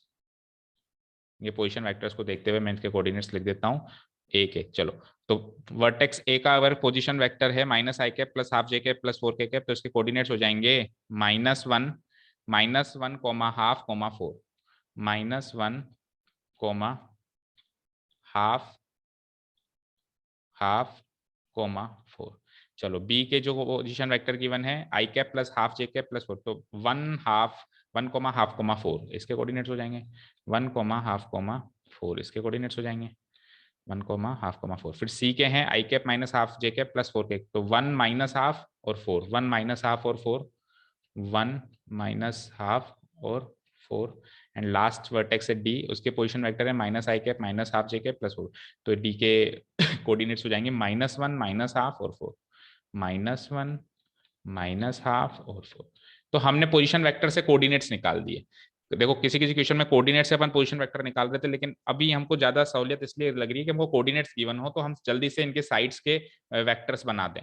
अब कोई से भी एडजेसेंट साइड पकड़ लो, जैसे वेक्टर इसकी side A B and A D का वेक्टर बना देता हूं मैं। तो साइड ए बी वेक्टर कैसे बनेगा, साइड जो ये ए बी है उसका वेक्टर कैसे बनेगा, terminal point minus initial point, तो बी में से ए इसको माइनस कर दो, तो क्या बनेगा देखो 1 माइनस -1 यानी 1 + 1 this much of I cap. फिर आ जाओ प्लस, उसके बाद आ जाओ half minus half this much of J cap. फिर आ जाओ प्लस 4 - 4 दिस मच ऑफ के कैप। ठीक है, आपको चारों साइड्स के नहीं बनाने, कोई से भी दो एडजेसेंट साइड्स के बनाने। तो ये इसको सॉल्व कर दोगे तो इट इज 1 + 1 यानी 2 आई कैप। और ये तो देखो हाफ माइनस हाफ कट गया, 4 - 4 कट गया, तो सिंपली 2 आई कैप, या फिर ज्यादा लिखना चाहो तो 0 जे कैप लिख दो चाहो, क्योंकि डिटरमिनेंट में आपको स्केलर कंपोनेंट्स लिखने पड़ेंगे। ए बी वेक्टर बन गया, चलो ए डी वेक्टर बनाते हैं। तो डी के कंपोनेंट्स में से माइनस करो, तो -1 माइनस -1 यानी -1 + 1 this much of I cap, plus फिर -half this much of J cap, -half और फिर 4 - 4। Terminal point minus initial point वाला कॉन्सेप्ट लगाना है सीधे सीधे। इसको सोल्व करेंगे, -1 + 1 ये तो कट गया, 0 आई कैप, ये -हाफ यानी कि -1 यानी कि माइनस जे कैप, -हाफ -1 जे कैप यानी माइनस जे कैप, और 4 - 4 भी कट गया, तो ये 0 के कैप। ठीक है, अब आप क्या करो, लेट अस से कि ये है मेरा वेक्टर ए, इसको मान लो वेक्टर ए, और ये है मेरा वेक्टर बी, इसको मान लेते हैं वेक्टर बी। ए बी तो है वेक्टर ए और ये है वेक्टर बी। तो ए और बी की कंपोनेंट फॉर्म है आपके पास, आप सीधे सीधे ए क्रॉस बी निकालो और फिर उसका मैग्नीट्यूड निकालो, वही आपका क्या हो जाएगा, इसका रेक्टेंगल का एरिया हो जाएगा। रेक्टेंगल का एरिया का फॉर्मूला ऐसे मत सोचना कि सर आपने तो रेक्टेंगल का तो बताया नहीं, पैरेललोग्राम का बताया। तो rectangle is also a parallelogram, इस बात को ख्याल रखना, जी आई जे के। तो वेक्टर ए के कंपोनेंट्स हैं 2 0 0, वेक्टर बी के कंपोनेंट्स हैं 0 -1 0। चलो जी, आई कैप के आगे देखो क्या क्या लगेगा, आई कैप को छुपाया तो 0 × 0 0, -1 × 0 0 0 आई कैप, ओके, प्लस इसमें आ जाओ 2 × 0 0, -0 × 0 0 जे कैप, फिर प्लस 2 × -1 यानी -2, 2 × -1 -2 -0 दिस मच ऑफ के कैप। तो ये तो क्या क्या 0 I cap plus 0 he J cap और -2 - 0 यानी -2 के कैप। तो ये आपके इसके वेक्टर ए क्रॉस बी की कंपोनेंट फॉर्म रेडी है भाई। अब बस इसका मैग्नीट्यूड निकाल लो और मैग्नीट्यूड निकाल के वही आपका एरिया बन जाएगा। Now area of rectangle ABCD will be equal to magnitude of A cross B. भाई अगर रेक्टेंगल पैरेललोग्राम ऐसी चीजें हैं, रेक्टेंगल हो गया, पैरेललोग्राम हो गया, स्क्वायर हो गया, रोम्बस हो गया, इन सब में क्या करेंगे, सीधे सीधे ए क्रॉस बी के कोई से भी दो एडजेसेंट साइड्स के वेक्टर्स बना देंगे और उसका क्रॉस प्रोडक्ट कर देंगे और मैग्नीट्यूड निकाल देंगे। एंड इन केस ट्राइंगल है तो फिर एडजेसेंट साइड्स का क्रॉस प्रोडक्ट का मैग्नीट्यूड तो निकाल दोगे, डिवाइडेड बाय 2 भी कर देंगे क्योंकि ट्राइंगल में आधा होगा एरिया। ओके, तो 0 का स्क्वायर प्लस अगेन 0 का स्क्वायर प्लस माइनस 2 का स्क्वायर का सम का रूट। तो 0 प्लस 0 प्लस माइनस 2 का square 4 root 4, that is plus or minus 2 but magnitude is always positive, so 2 square units is your final answer। Multiple choice था ये, तो इसमें ऑप्शन में देखो 2 square units, option number C, option number C is your final answer. ठीक है, समझ में आ गया होगा, होपफुली इजी था, ज्यादा डिफिकल्ट था नहीं। वर्टिसेस के आप पोजीशन वेक्टर्स दिए हैं, उससे कोऑर्डिनेट्स बनाओ, पहले इनसे कोऑर्डिनेट्स बनाओ। आप चाहो तो बिना कोऑर्डिनेट्स बना के भी बना सकते हो, ऐसी बात नहीं है, सीधे इसमें से इसको माइनस करके बना सकते हो, ऐसी बात नहीं है, बट उससे ज्यादा आसान ऐसा लगता है कि पहले अपन इसके कोऑर्डिनेट्स बना दें और फिर अपन साइड्स के वेक्टर्स बनाएं। और 10th वाला तो इससे भी आसान था कि उसमें साइड्स के बने बनाए वेक्टर्स दे दिए। 11th क्वेश्चन देखो, let the vector A and B be such that magnitude of vector A ये है, मैग्नीट्यूड ऑफ वेक्टर बी ये है, और ए क्रॉस बी एक यूनिट वेक्टर है। अच्छा, ए क्रॉस बी करने के बाद वो एक यूनिट वेक्टर आ रहा है, तो आपको ए और बी के बीच का एंगल निकालना है। तो आपको कॉन्सेप्ट लगाना पड़ेगा angle between two vectors using cross product. ठीक है, एंगल बिटवीन, कॉन्सेप्ट लगाना पड़ेगा एंगल बिटवीन टू वेक्टर्स या vector A and vector be using cross product, यानी यूजिंग ए क्रॉस बी। तो इस कॉन्सेप्ट में एंगल कैसे निकालते थे, तो हमने डिराइव भी किया था कि जैसे कि ए क्रॉस बी क्या होता है, ए क्रॉस बी होता है magnitude vector A into magnitude vector B into sine theta into N cap. ठीक है, तो हम इसका जब मैग्नीट्यूड निकालेंगे तो इसका मैग्नीट्यूड, और इधर तो ये ऑलरेडी मैग्नीट्यूड है, मैग्नीट्यूड भी sine theta is also magnitude, तो आप केवल इसका मैग्नीट्यूड निकालोगे और इसका मैग्नीट्यूड 1 होता है, यूनिट वेक्टर है एन कैप तो इसका मैग्नीट्यूड 1 होता है। अच्छा, और आपको ये भी दे रखा है आपकी बार कि ए क्रॉस बी भी एक यूनिट वेक्टर है, पढ़ो, A cross B is a unit vector, तो ए क्रॉस बी अगर यूनिट वेक्टर है तो इसका भी मैग्नीट्यूड हो जाएगा 1। भाई जो भी यूनिट वेक्टर होता है उसका मैग्नीट्यूड 1, ये भी यूनिट वेक्टर है, इसका मैग्नीट्यूड भी 1, तो इधर भी 1 इधर भी 1, और मैग्नीट्यूड ऑफ ए और मैग्नीट्यूड ऑफ बी आपको सिंपली गिवन है कितना, 3 इंटू, और इधर बी का √2/3 और इंटू साइन थीटा, और ये इंटू इसका मैग्नीट्यूड 1, इसका भी 1। इसको सॉल्व करते हैं तो 3 से 3 गया तो 1 की वैल्यू हो गई √2 इंटू साइन थीटा, तो साइन थीटा की वैल्यू हो जाएगी 1/√2, that means theta is 45 degree या π/4, कुछ भी लिख लो, π/4 और 45 डिग्री, योर फाइनल आंसर। ठीक है, ऑप्शन नंबर बी देखो, π/4। ठीक है, और नहीं तो डायरेक्ट फॉर्मूला, अगर ये डेरिवेशन नहीं याद रखना चाहते, डेरिवेशन याद रहे तो अच्छी बात है, नहीं तो डायरेक्ट फॉर्मूला भी हमारे पास कि थीटा की वैल्यू यूजिंग क्रॉस प्रोडक्ट कैसे निकालते हो, sine inverse magnitude of A cross B divided by magnitude of A into magnitude of B, this is the direct formula. तो डायरेक्ट फॉर्मूला भी रख सकते थे साइन इनवर्स।